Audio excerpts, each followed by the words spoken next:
I find it a little difficult to say what the subject matter of this seminar is going to be, because it's too fundamental to give it a title.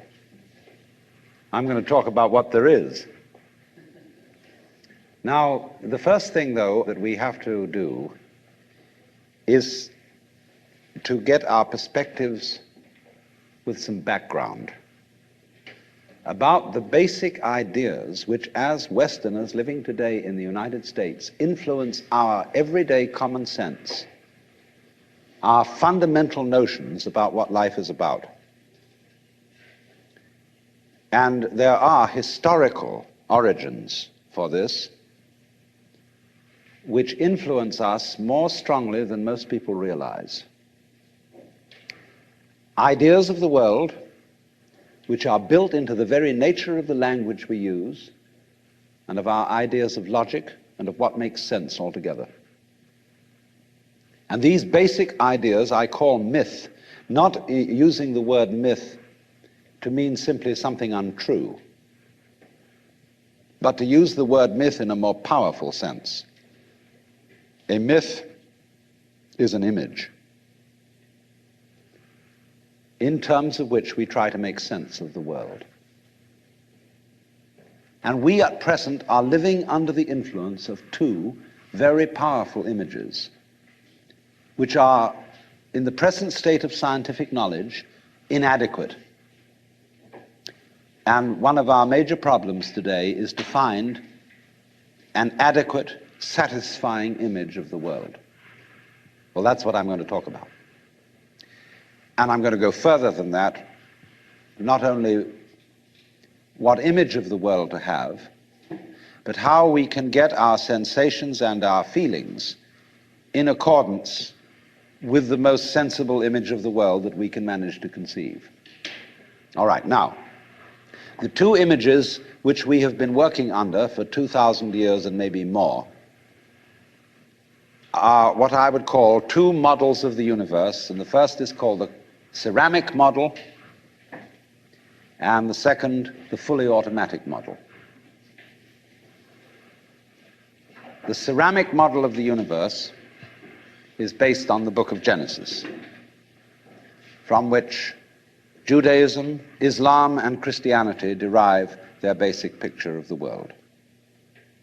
And the image of the world in the book of Genesis is that the world is an artifact. It is made. As a potter takes clay and forms pots out of it, or as a carpenter takes wood and makes tables and chairs out of it. Don't forget, Jesus is the son of a carpenter, and also the Son of God.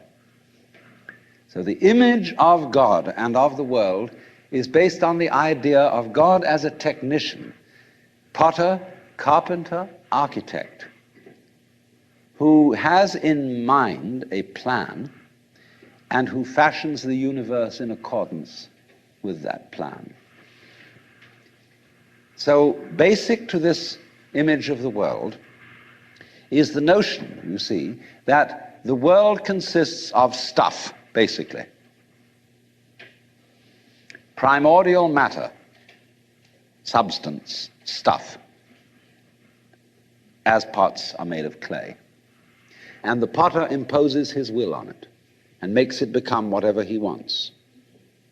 And so in the book of Genesis, the Lord God creates Adam out of the dust of the earth. In other words, he makes a clay figurine, and then he breathes into it, and it becomes alive, because the clay becomes informed. By itself, it is formless. It has no intelligence, and therefore it requires an external intelligence and an external energy to bring it to life and to put some sense into it. And so in this way, we inherit a conception of ourselves as being artifacts, as being made, and it is perfectly natural in our culture for a child to ask its mother, how was I made? Or who made me? And this is a very, very powerful idea, But, for example, it is not shared by the Chinese or by the Hindus. A Chinese child would not ask its mother, "How was I made?" A Chinese child might ask its mother, "How did I grow?" Which is an entirely different procedure from making. You see, when you make something, you put it together, you arrange parts, or you work from the outside to the in, as a sculptor works on a stone or as the potter works on clay. But when you watch something growing, it works in exactly the opposite direction. It works from the inside to the outside.